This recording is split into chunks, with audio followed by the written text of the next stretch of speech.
Ladies and gentlemen, welcome back to the 2022 Fisher Random World Chess Championship. In case you've missed anything, we began with 8 players split into 2 groups of 4. The top 2 of each group qualified to a semifinal, which you will be watching today.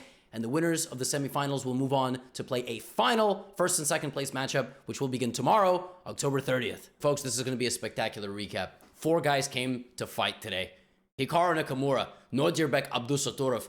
Can Hikaru stop the end train? This man, Nodirbek, has been demolishing people, and he is the World Rapid Champion to boot. And then on the other side, we got Magnus Carlsen and Jan Nepomniachtchi. I mean, a World Chess Championship rematch here in the semifinals. I feel like Battle City and Yu-Gi-Oh! I can't pick which matchup I am more curious about, folks. Listen, I know some of you might be a little bit perturbed by clickbait titles, but sometimes when I bring you some clickbaity title to lure you in, I do not disappoint. This is one of those videos. Trust me, you're just gonna have the best time of your life. So, Hikaru Nodirbek, game number 1, this is the setup. We got the bishops in the corner. That means that those G-pawns are gonna be moving early. Hikaru opens up this flank. Nodirbek strikes back immediately with the move G5. Nodirbek loves getting his queen out. I mean, I don't know if this was the idea, but he is not worried about getting his queen attacked. He loves getting his queen out in Fisher Random. Hikaru with G4 and brings the rook out. I mean, what bogus are we even looking at here? Nodirbek strikes back with another flank pawn. I think Nodirbek was going to be very happy to get a position like this, just clarifying that side of the board early to leave white with an isolated pawn. But enough of that. Bishop F2, E5, hitting Hikaru's rook, which flies to the other side of the board. What is going on? What is this trippy nonsense? Knight A to B6 in the corner. Both knights get out. But why would Hikaru do it this way? What about the knight in the corner? Oh, I think Hikaru's messed this one up a little bit. Nodirbek immediately with F5. Now his bishops are open, his queen and his rook are getting in the game. Hikaru's kind of stuck on the other side of the board. I mean, you don't have to be an expert at chess to realize that this is probably not the way to go here. Knight C5, and my man Nodirbek is winning on move 8. He's winning. Queen takes A2. Hikaru's busted. Oh my goodness. It's a flash knockdown 30 seconds into the fight. By the way, Jake Paul, Anderson Silva tonight. I mean, I'm so excited for that. I mean, you might be watching this after the fight already happened. I'm so excited. This is crazy. Hikaru's down. Nodirbek puts the fight on Hikaru. The World Rapid Champion has shown up. Hikaru can't castle. His rook is stranded on the other side of the board. Knight D5. Now, here, Nodirbek's position is so good that literally if he just backed up, he was minus 3.5. The engine was like, yo, I don't know what white is doing. I don't know what, I mean, it does look a bit nuts. Now, Hikaru turns it all around. My man Nodirbek reached into the cookie jar and did not get out in time for his parents to catch him. Hikaru gives away a rook and traps the queen. Oh my! A complete reversal, just immediate. Knockdown, gets up, knocks him back down. I'm talking Paulo Costa, Yoel Romero fight. Double knockdowns. I mean, this is crazy. Now here, Nodirbek has to pump the brakes. He has to realize, I'm not better anymore. He doesn't. He continues to try to jump forward here with the bishop. And Hikaru plays bishop h4 check, trades off, and activates his queen. He's like, yo, I'm the only one on the board with the queen. This is like having the dragon in Game of Thrones. Hikaru's not about to be, it's not a fight anymore, okay? We have knight d5, c4. That's it. Nodirbek is about to lose a piece. What just happened in this game? What is this reversal? Takes bishop g2, protecting rook f1. We have long castles. Hikaru's just up. I mean, Hikaru's just completely winning. Rook d5, queen c3. Hikaru has a queen and a piece for the 2 rooks. Okay, now he is winning. Here comes his piece, all right? Pieces get traded. And what Nodirbek gets in this game is kind of a fortress. So he gives away this for this. And Nodirbek is basically like, look, I have a little cluster, okay? You can't beat me. Like, you gotta get to my cluster. You don't, like, if Hikaru had an H-pawn, this would be an easily winning game. He would just walk the pawn, but his pawns are gonna have to trade. If Hikaru trades too many pawns, I highly doubt he's gonna be able to mate Nodirbek with just a queen and a bishop, especially with 2 rooks involved in a knight. So, what does Hikaru trade? Okay, he's fine trading knights. Can the queen and the bishop and these 2 measly pawns really beat up 2 rooks and 4 pawns? Really? I mean, if you count the material, it's 14 to 14. So why is it +2? Well, let's see. Hikaru infiltrates, gets close. puts the rooks kind of horizontally defending each other, which can't be good, and just begins walking up the board, asking questions. There go the pawns. He's now disconnected the rooks from each other, takes one of them, gets in, and he's gonna go take a second one right now. There it is, he's grabbed two, that's it. This is over for Nodirbek. He goes down swinging. It takes 59 moves, but Hikaru completely removes all the pawns off the board. The king will run to e5. The pawns will move. Game one, Hikaru. What an unbelievable one. He was dead. He was apparently losing. 8 moves. And he said, no. Knight b3, rook a1. What's up? That rook was just bait. Unbelievable. So now, Nodirbek has to play this position with white, because that's what happens. It's a best of 4. So they're playing a best of 4 against each other. I should have said that in the intro, but you're obviously still here because this video is compelling. Now, in this game, it's Nodirbek still doing his F and G stuff, okay? But this time the knights come out. We're not going to have any of these crazy rook swings, all right? Takes, position clarifies, and we get queens off. All right, queens are off the board. We're going to have a queenless game. Nodirbek had enough of dealing with one queen last game. He's like, you know what? Neither one of us gets a queen this game. B4. All right, I'm going to get as aggressive as possible. But Hikaru just plays c4. And while Nodirbek is spending all this time with knight d3, knight e1, knight f3, Hikaru's like, bro, what are you doing? c3. Like, what? Where is your attack? a3? And now e3. Hikaru just plays knight d5. And, like, white just can't really move. White is going to lose this pawn. Oh, sorry. I played king c1 instead of castling, which is hilarious. Yeah, you have to drag it on the rook there. But instead of that, like, we just get a big trade. And look at Hikaru's rook. Just dominating the second rank. I mean, these pawns look all right, but they're not doing anything. You know who is doing something? Black. Look at Black's bishop. Light, opposite colored bishops are preferred by the side that's attacking, that has an attack. This bishop is a beast that's going to live in the center of the board forever. It's like a lighthouse bishop, all right? You got to look into the distance if you want to park the ship at the harbor. Look at this position. Now rook g8 trades off, but the bishop's coming back. Make no mistake. White can castle long. Hikaru's like looking around, and he goes, what is the biggest asset in my position? Say, biggest asset, rook. No, not really. They're about the same. Say, bishop, Levy, you said this. No, that's all wrong. Outside pass pawn in the endgame. This is Hikaru's greatest asset. Because once that pawn gets rolling, let me tell you right now, white is in serious trouble. All right, every move that pawn gets closer, white is gasping for air. All right, bishop c4, happily giving away the light squared bishop so that the knight can take its place, being an absolute savage on c4 with mating ideas as the h-pawn can promote. And it's just a matter of time. Hikaru wins literally all the pawns. He robs the Nodirbek casino like in Ocean's 11, and Nodirbek resigns. It's 2-0. It's not even 8 minutes in the recap. Okay, now it is. Now it's 8 minutes in the recap. I have a little timer there. I'm not just the psychic. It's 2-0. Nodirbek lost 1 game in 12 in the last three days. 4 counting the rest day. Hikaru just beat him 2-0. It's now 2 out of 4. Hikaru just needs a draw. But listen, folks, Nodirbek is the world rapid champ. What do you think? He's just going to go down without a fight? We have a new position, by the way, right? So this time, king in the middle. Short castle is this way, long castle over here. Bishop's in the center. Always a little weird when the bishops are in the center. So the knights come out first now, and you play on the flank like this.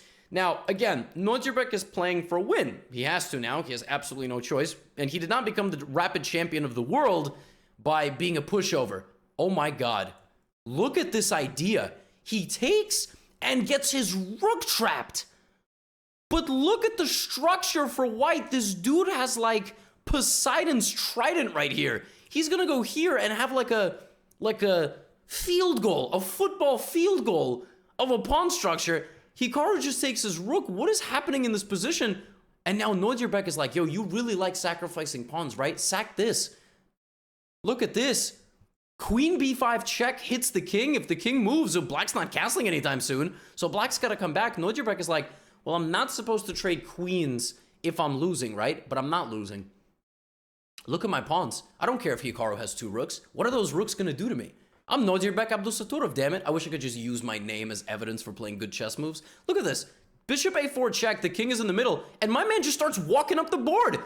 Like, you go all the way back to the beginning. Hikaru just gave away his center pawns. He gave away the f-pawn. He ended up giving away his e-pawn and his c-pawn.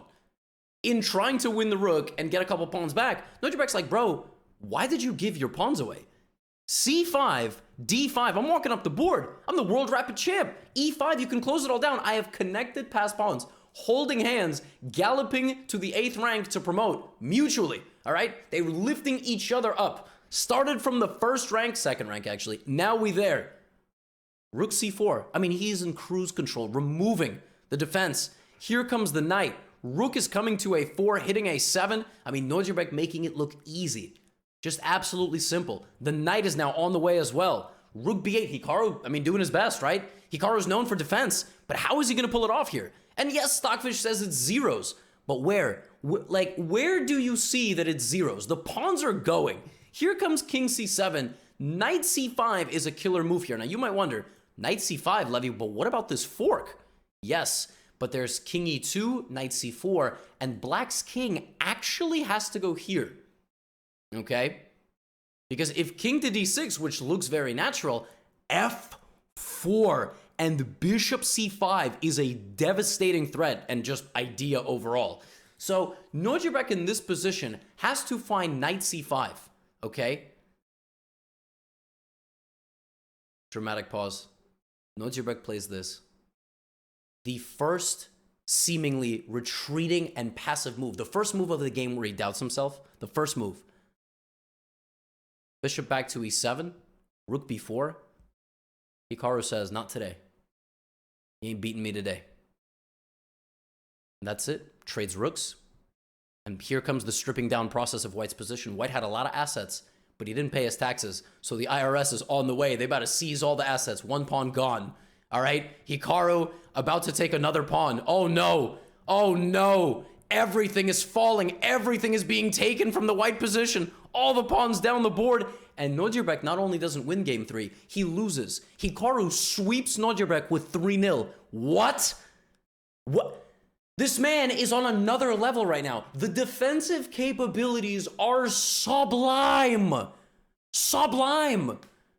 The position was miserable. You would have lost that position before it even got to that point. I would have lost that position against anybody at my level. Not this man.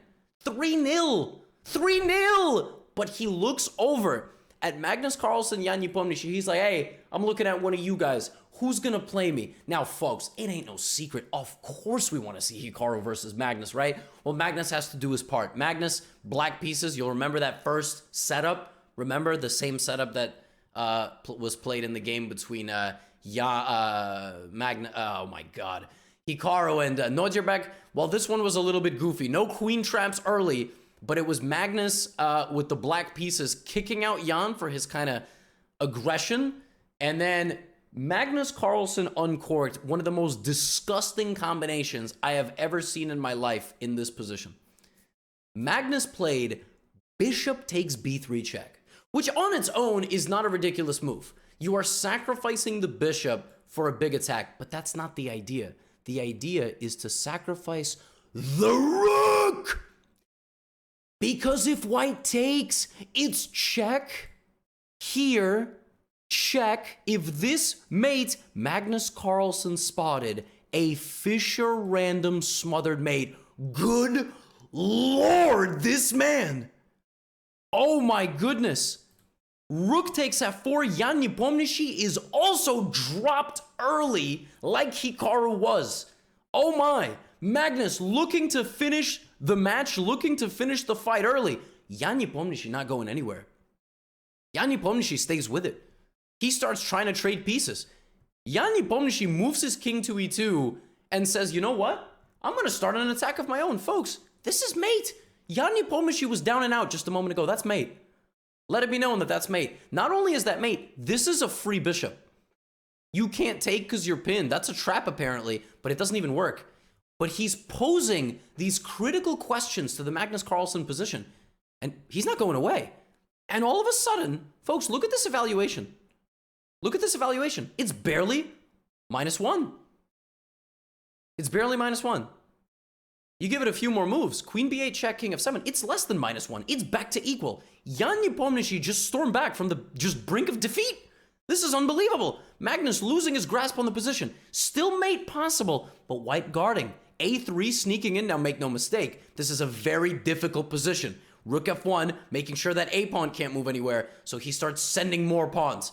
D3, queen infiltrates. You got checks, but the king is running out. The king is running as fast as possible out of checks. Queen H3, but the pawn is one square away now, and this is really difficult to defend, but Jan is doing it. Queen takes D3, Rook A1, Queen B1 check. Can't take, new queen, block with the queen. We have Queen B2 back. Now the move Queen C1 is holding. Take, that's it. Jan's made it out. They're going to make a draw. Knight E4, Knight C3. Magnus sending some more pawns. Look at this. He's sacrificing all his pawns. Jan takes on E5. We have King E7. The king has made it, but the pawn anchors the knight. How do you draw this position? King C2. I'll tell you how you draw it. Not like this. Uh-oh. Uh-oh. Uh-oh. Oh, and he queens. And there's a fork follow-up with Knight C3, and Magnus clutches it at the end, and he takes a 1-0 lead. Oh my goodness, winning this game in the most Magnus way imaginable. Jan had to stay patient, apparently. All right? He had to play like H3, but it's so difficult. Like, how do you play this? King seemingly can just hang out. He just basically has to do nothing. Like, black is going to come here, and apparently you can just, I don't know. Like, he just has to do nothing. Instead of doing nothing, Jan tried to do something. And he had to come back, and by the time he was going to make it back, he was going to get checked. He just got a little feisty there. Magnus takes a 1-0 lead. Game number 2. Oh my. We getting a Hikaru Magnus final? Is that what's going on here? We have G4. All the guys started with F and G in this one. Tried to get the queen out, tried to get the bishop out. In fact, it actually looks very similar. But the game gets weird, all right? Magnus locks it up. He locks up the center. Jan castle short. Look at that. Teleporting king and rook. We have knight D3 and knight A8. Oh my goodness, what is happening? This queen, by the way, low-key, sorry, this knight stranded, but knight C6, so knight C7, I mean, look at this beautiful central expansion. I mean, Magnus is going to go here, H4, H5, rook H1. So Jan's got to do something soon, all right?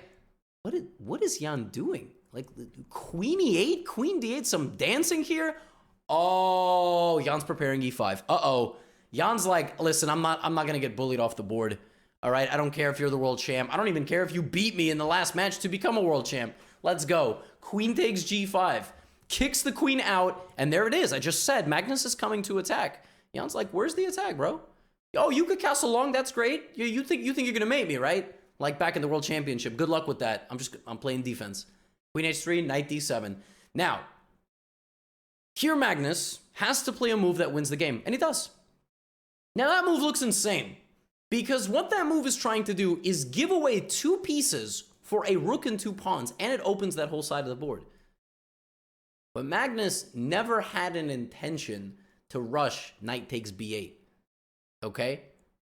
Magnus was just going to relax. He was just going to continue the attack. Now in this position, rook H1 apparently is +3.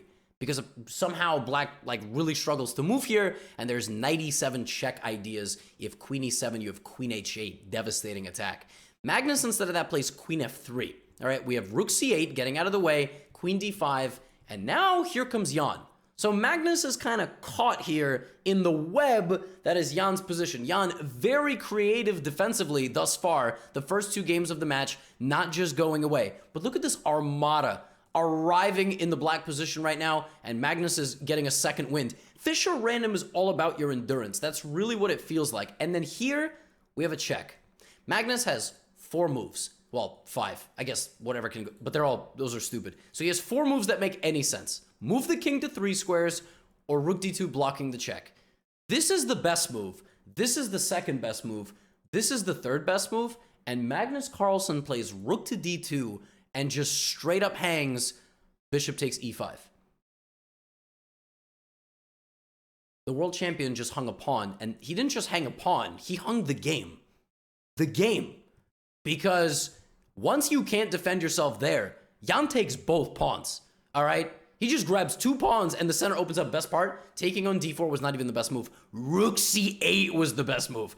And after DE5, Rook C4 comes in. It's just crazy. But Bishop D4, and Jan's now in the driver's seat. Now the game does actually, again, just like always in Fischer Random, the players get like a third and fourth wind. It's never over because the coordination is so weird. But Jan just strips the white king of all the defenses, and these bishops and queen just stare right here. It's one of the weirdest positions I've ever seen. 4 passed pawns.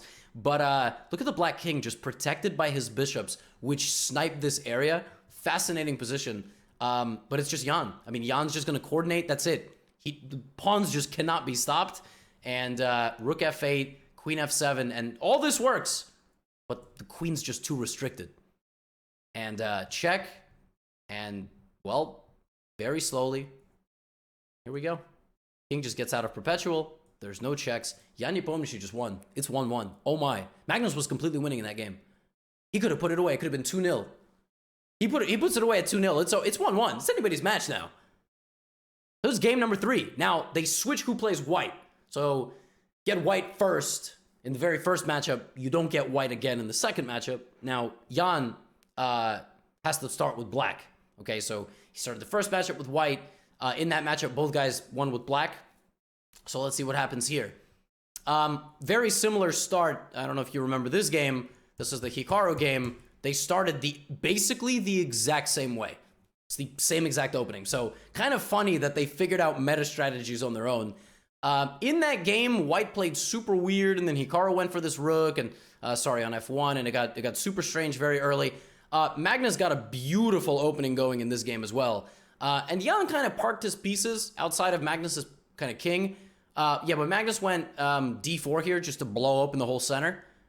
And this looked really good for Magnus early on. I mean, Jan's pieces kind of looked like aggressive, but there was nothing special going on here. And knight takes f5 is just a free pawn. So Magnus, again, early in the driver's seat, getting a trade, getting another trade, just a pawn up. Jan castles long, but Jan has been a defensive magician in this match. Now, long castle, what do? You got to go b5. Apparently, b5 here is just a bulldozer. Of course, you got to deal with counterplay. You got to calculate, this is a bit much. You really don't want to invite counterplay so quickly, but you want to come back and start that attack over there. You can also apparently maybe look for d5. This is crazy. And the idea of d5 is just spectacular. The idea of d5 is that you sack and then go here and look for this in the future. It's just marvelous idea. And you have other ideas like bishop b3, but instead of that, Magnus plays bishop c2. Jan takes on d4 and takes the center line and suddenly begins an attack of his own. One move of hesitation. And here, Magnus has to choose between taking on h7, which is looking very dangerous, and the move queen g5, which actually loses a queen, kind of. Because after this... Now, the engine doesn't think it's lost. Magnus doesn't want to lose the queen, though. He does it this way, but oh my. Knight e3, queen h2, with the rook in the corner. Magnus plays knight takes c6, knight e2 check. One guy's getting to the other guy's king first. Rook e2, queen h2! Queen h1, rook e2. Oh my goodness, the king is being hunted out into the open. Knight b2, what is going on? Magnus has to choose between king c3 and king d4. King c3 gives away the rook with a check, and then black would probably go here, and Magnus would need to defend this position. Instead of that, Magnus goes forward to d4. Jan doesn't even take the rook. He goes here. King is still stuck in the open. The rook is not the problem. The king is. You got too many threats. Rook h4, queen f2, and it literally takes one more move. Magnus played bishop e4 and just resigned because check here and just taking the rook for free. Oh my god, Jan just destroyed Magnus. What? Now, again, Magnus started well, but just one incorrect move in a Fischer random game, just like last game. In the last game, Magnus had a great position. He made one mistake, but he also just kind of took his foot off the gas for a move. Rook h1, right? It's now 2-1, Jan Nepomniachtchi. Magnus now has to win game 4 or it's all over. And he's got to win with black, which under normal circumstances is really tough because, opening theory. In Fischer random, it ain't that hard to win with black. We've been seeing a lot of that. In fact, in this match, black has won every game. So he got statistics on his side, all right? And let me tell you, from an early position, I don't care about what Stockfish says. Look at the Black Armada. I mean, Magnus has all the space. Jan has moved one pawn. It doesn't look like he's moved a pawn. It's over here. So, bishop e6, an absolutely wonderful position. b3, he begins trying to fight back a little bit. Takes on c4, queen b1. Magnus says, all right, I got Jan in a queenless position. I'm the best endgame player of all time. There have been millions of chess players who have lived on Earth. I'm the best endgame player of all time. Let's put it to work. h5. All right, bishop to e7, bringing all my forces over there. Here comes my knight. Now, position looks really nice, but it's equal. And the problem with such a balanced position is you got to take a risk to win it. So Magnus invites the white rook into the position. He also invites Jan's knight. And apparently, this pawn is uncapturable, but in this position, there's like a really good tactic for white, which is this absurd move, knight d4. Jan's winning. This is like a winning idea, apparently, because this bishop is literally trapped. I've never seen something like this. If bishop f5, I mean, you just take it. You just play knight f5. Here, rooks get x-rayed. And black could seemingly defend the bishop, but then bishop a4, and the rook is trapped. The rook literally has no moves. Because if it goes to c7, it gets taken by this bishop. It's completely insane. So, knight d4 is winning. Jan misses it, plays the move a3, and now apparently rook c5, bishop c5, summoning to the c5 square. Magnus puts the bishop on c5. Rook a6. Now Magnus is better. He has to find the only move. Right now, right here, he has to find knight d8, anchoring his 6th rank. No more pressure. Knight c6 on the way. Let's continue to make progress. He's the best player of all time, right? To many. Is he going to find it? No. Bishop b6. And now, Jan finds knight a7 and a long sequence. Takes rook, bishop escapes, knight escapes, rook goes back, knight escapes again. All Jan needs is a draw. He's not worried about a position where he's going to get a lot of exchanges because he's going to look for an endgame where he has equal chances. Knight d6 from Magnus. Here it comes. Jan's going to trade some pawns. Look at this. Jan's a pawn up. That pawn's still standing. Magnus knows that time is ticking. Knight d7, knight d2, but Jan's consolidating. The man's just a pawn up. He just has 5 pawns. Black has 4. Magnus tries to do something here, create some trades, but knight a5 is on the way. Knight c6 is on the way. You can take on d5. That's a fork. Let it be known. But that's, I mean, you can also take the pawn on a4, which is what he does, but it's not knight c6. The move that kills you here is knight b7. If you take, it's a fork. If you play rook d7, I take, and then it's a fork. And you play something like bishop to b8, trying to play defense. I take your rook. Knight b7. Magnus Carlsen resigns. It's Hikaru Nakamura versus Jan Nepomniachtchi in the Fischer Random World Chess Championship of 2022. They are going to play a match tomorrow. Revenge for Jan from the World Championship match. I am disappointed as a fan and a spectator of chess that we are not going to get Hikaru and Magnus. But you got to take your hat off to Jan Nepomniachtchi. He played his ass off today. All right? Sorry, parents. Your kids were going to learn that word at some point. He was lights out in all these. He was a defensive just genius. And yeah, I mean, Magnus slipping a little bit in some of these games. So tomorrow, Magnus plays Nodirbek for 3rd place. Hikaru and Jan play for 1st and 2nd. And all the other players play for 5th, 6th, and 7th, 8th. So the people that finished worst in the groups, they play 7th and 8th. I think it's going to be Blue Baum versus Gretarsson. And then Wesley So is going to play Fedoseev. So I hope you enjoyed today's recap. I hope it was epic, as promised. I'll see you all tomorrow. Get out of here.